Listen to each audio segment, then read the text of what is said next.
കില്ലാടികളെ നമ്മുടെ വേടന്റെ ഒരു ബലാത്സംഗ കേസ് ഞാൻ ഇന്നലെ കൂടി പറഞ്ഞതായിരുന്നു. ഇന്നലെ നമ്മൾ ഇതിനെ കുറിച്ചൊരു വീഡിയോ ഇട്ടുട്ടാ. എന്ന് സംബന്ധിച്ച് കഴിഞ്ഞാൽ ഞാൻ പറഞ്ഞിരുന്നു, ഇത് സംഭവം റിലേഷൻഷിപ്പിലായിരുന്ന സമയത്ത് നമ്മൾ ലൈംഗിക ബന്ധത്തിൽ ഏർപ്പെടുക അങ്ങനെ എന്തെങ്കിലും ചെയ്തു കഴിഞ്ഞാൽ അതൊരിക്കലും കുറ്റം സമ്മതമല്ല, അതൊരിക്കലും പീഡനമാവില്ല എന്ന് പറഞ്ഞു. അത് ഹൈക്കോടതി അതിനൊരു ഉത്തരവ് കൊണ്ടുവന്നിട്ടുണ്ടായിരുന്നു. ഇപ്പൊ നമ്മൾ റിലേഷൻഷിപ്പിലായിട്ട് പരസ്പര ബന്ധത്തോടുകൂടി ലൈംഗിക ബന്ധത്തിൽ ഏർപ്പെട്ട് കഴിഞ്ഞാൽ അതൊരിക്കലും പീഡനമോ അല്ലെങ്കിൽ കുറ്റകൃത്യമോ ആവില്ല. സീരിയസ്ലി കില്ലാടികളെ ഇത് വെച്ച് കഴിഞ്ഞാൽ കോടതി പറഞ്ഞ നിയമത്തിനോട് എനിക്ക് ഭയങ്കരമായ ഒരു ബഹുമാനം തോന്നുന്നു. എന്താ സംഭവിച്ചാൽ നമ്മൾ പരസ്പര ഇഷ്ടത്തിലായിരിക്കുന്ന സമയത്ത് തന്നെ പരസ്പരം പറഞ്ഞില്ല എന്താ വെച്ചാൽ സെക്ഷൽ ആക്ടിവിറ്റിയിലൊക്കെ ഏർപ്പെട്ട് കഴിഞ്ഞാൽ അത് പ്രശ്നമില്ല. അപ്പോൾ മ്യൂച്വലി അണ്ടർസ്റ്റാൻഡിംഗ് ആണ് ഇല്ലാറുള്ളത്. അത് കഴിഞ്ഞിട്ട് ബ്രേക്കപ്പ് ഇല്ലെങ്കിൽ അങ്ങനെ എന്തെങ്കിലും സംഭവം വന്നു കഴിഞ്ഞാൽ പിന്നെ കൊണ്ട് കേസ് കൊടുക്കുക. അത് നേരെ ഡയറക്റ്റ് കൊണ്ട് പെമ്പിളാർ കേസ് കൊടുക്കുക. കേസ് കൊടുക്കുമ്പോൾ എന്തായി, ആമ്പിളാർ ശരിക്കും ലോക്കായി. ശ്രദ്ധിച്ചല്ലോ ആ ഒരു സംഭവം. അതൊരിക്കലും അംഗീകരിക്കപ്പെടേണ്ട ഒരു സംഭവമല്ല എന്നാണ് ഞാനും പറയുന്നത്. അപ്പോൾ ഹൈക്കോടതി അങ്ങനെ പറഞ്ഞു. അപ്പോൾ വേടന്റെ കേസിലാറുള്ള വേടന്റെ അറസ്റ്റ് എന്താ വെച്ചാൽ വേടൻ ഒരു രണ്ടാമതൊരു കേസ് കൂടി വന്നു. രണ്ട് യുവതികൾ കൂടി വന്നു, വിവാഹ വാഗ്ദാനം നൽകി പീഡിപ്പിക്കാൻ ശ്രമിച്ചതെന്നിട്ട് രണ്ടുപേർ കൂടി വന്നിട്ടുണ്ടായിരുന്നു. രണ്ടുപേർ കൂടി വന്നപ്പോൾ സമയത്ത് ഞാനും പറഞ്ഞു ഇല്ലാടല്ലോ എന്ന് വെച്ച് കഴിഞ്ഞാൽ ഇപ്പോൾ നോർമലി ഇല്ലാതെ ഞാൻ ഒരു കാര്യം പറയട്ടെ, ഒരു ചില ആൾക്കാർ മാത്രം, ചില അമ്പലനെ മാത്രം ഇപ്പോൾ ഒരു ഗേൾ ഫ്രണ്ട് അല്ലെങ്കിൽ അങ്ങനെ ഒരു റിലേഷൻഷിപ്പിൽ കൊണ്ടുപോകാൻ ചാൻസ് ഉള്ളൂ. ബാക്കി എല്ലാവരും എന്താണ് മൾട്ടിപ്പിൾ റിലേഷൻഷിപ്പിൽ കൊണ്ടുപോകുന്ന ആൾക്കാരായിരിക്കാം കൂടുതൽ. എന്ന് വെച്ച് കഴിഞ്ഞാൽ തേൻ കുടിക്കുന്നു പരാഗണം എന്ന് പറഞ്ഞ സംഭവമില്ല, മോഹൻലാൽ പറഞ്ഞ പോലെ ആ ഒരു സംഭവമായിരിക്കാം. എന്ന് വെച്ചാൽ അവർക്ക് ലിവിങ് റിലേഷൻഷിപ്പിലായിരിക്കും കൂടുതൽ താല്പര്യം. അതുപോലെ ഇഷ്ടപ്പെടുന്ന പെമ്പിളാരും ഉണ്ട് കേട്ടോ, സീരിയസ്ലി. അപ്പൊ എന്താ വെച്ചാൽ ആ റിലേഷൻഷിപ്പിലൊക്കെ നടക്കുന്ന സമയത്ത് പെട്ടെന്ന് മാറിയിട്ട് പിന്നെ നമ്മൾക്ക് ഇവനൊക്കെ എന്തായാലും ഒന്ന് കൊടുക്കുക അല്ലെങ്കിൽ ഇവളെ കൊടുക്കാന്ന് പറഞ്ഞിട്ട് കേസ് കൊടുത്താൽ അത് മോശമല്ല ഇല്ലാട്ടല്ലോ, നിങ്ങൾ തന്നെ പറ. അപ്പൊ ആ ഒരു സംഭവത്തിൽ ഞാൻ പറഞ്ഞു വേടന്റെ കേസും അങ്ങനെ തന്നെ ആയിരിക്കാം. ഇനിയിപ്പോൾ കൊടുക്കാൻ വേണ്ടി കൊണ്ട് കേസ് കൊടുത്തതായിരിക്കാം. അപ്പൊ അത് കാരണം ഒന്നും പേടിക്കണം, വേടന്റെ റെസ്പോൺസ് വരട്ടാന്ന് പറഞ്ഞു. പിന്നെ വേടൻ എപ്പോഴും ഒളിവിലാണെന്ന് പറയേണ്ടില്ലാതെ എന്നെ സംഭവിച്ചു അങ്ങനെ ആയിരിക്കണം. കൂടുതൽ ഞാൻ കേസുകളൊക്കെ ശ്രദ്ധിച്ചത് എന്താ സംഭവിച്ചു, നമുക്കെതിരെ ഒരു ആരോപണം വന്നു. അപ്പൊ എന്താ വെച്ചാൽ ഡയറക്റ്റ് പോലീസുകാരൊന്നും അറസ്റ്റ് ചെയ്യില്ല. ഒരു ആരോപണം വന്നാൽ കൂടി ഒരു പുരുഷന്മാരെന്തെങ്കിലും ചിലപ്പോൾ കൂടുതൽ അറസ്റ്റ് ചെയ്യാൻ ചാൻസ് ഉണ്ട്, അറസ്റ്റ് ചെയ്യും ഇല്ലാതെ. അപ്പൊ എന്താ നമ്മൾ കുറച്ച് ഒളിവിലൊക്കെ മാറുന്നു കഴിഞ്ഞാൽ ആ ഒരു കേസിന്റെ കാര്യങ്ങളൊക്കെ കൂടി അന്വേഷിച്ച് നമുക്കൊരു വക്കീലൊക്കെ വേണ്ട, നമ്മൾ അന്വേഷിച്ചിട്ട് അവസാന നിമിഷം നമ്മൾ തെളിയുന്ന സമയത്ത് നമ്മൾ പുറത്തു വരാം. അങ്ങനെയാണ് കൂടുതൽ ആൾക്കാരും ചെയ്യാറ്. അപ്പൊ വേടന്റെ കേസ് ഇങ്ങനെ തന്നെയാണ് ഉള്ളത്. ഹൈക്കോടതി അറസ്റ്റ് തടഞ്ഞു വേടന്റെ, മനസ്സിലല്ലേ. അറസ്റ്റ് ചെയ്യാൻ വേണ്ടി ഉത്തരവ് വന്നിട്ടുണ്ടായിരുന്നു ഈ രണ്ടാമത്തെ ന്യൂസ് വന്നപ്പോൾ.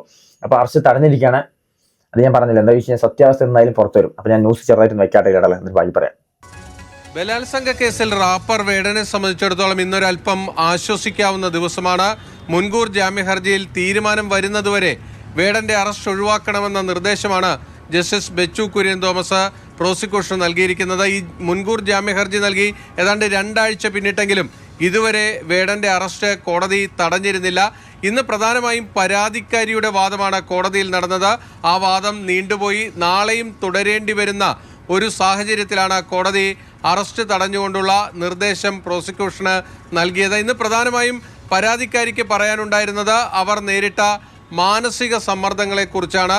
2 വർഷത്തോളം ചികിത്സ വേണ്ടിവന്നു എന്നതാണ് അവർ കോടതിയെ അറിയിച്ചത്. 2021 മുതൽ 23 വരെ വിവാഹ വാഗ്ദാനം നൽകിയുള്ള ലൈംഗിക പീഡനമാണ് നടന്നത്.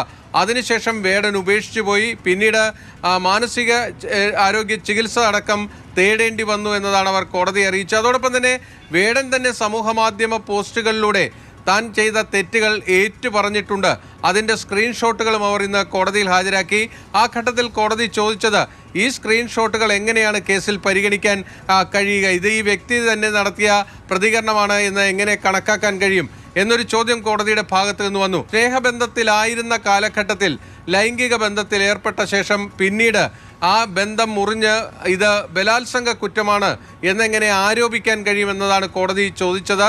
അത് ഈ കേസിൻ്റെ നാൾവഴികൾ പരിശോധിക്കുമ്പോൾ വളരെ പ്രധാനപ്പെട്ട ഒരു ചോദ്യമാണ്. അതിന് കൃത്യമായ ഉത്തരം പ്രോസിക്യൂഷന് നൽകാൻ കഴിഞ്ഞില്ല എങ്കിൽ അപ്പോൾ അതാണ് മനസ്സിലായില്ല എന്താ വെച്ചാൽ ചോദിച്ചത്. ഞാൻ പറഞ്ഞു അത്രേ ഉള്ളൂ. എന്താ വെച്ചാൽ നമ്മൾ ബന്ധത്തിൽ ഏർപ്പെടുന്ന സമയത്ത് പലതും സംഭവിക്കുക. അതിനുശേഷം അത് ബന്ധമില്ലാത്ത സമയത്ത് പോയിട്ട് കേസ് കൊടുക്കാം, ഇവനെ കൊടുക്കാം എന്നൊരു പറയുന്ന സമയത്ത് അത് കോടതി വിലക്കിയിരിക്കുകയാണ്. അതിൽ ഞാൻ പറഞ്ഞു ആ നിയമത്തോട് ഞാൻ യോജിക്കുന്നു. സീരിയസ്ലി എനിക്ക് അത് ബഹുമാനം തോന്നുന്നു കോടതിയോട്, മനസ്സിലായില്ല. ഇങ്ങനെ ബഹുമാനോട് കേട്ടത്.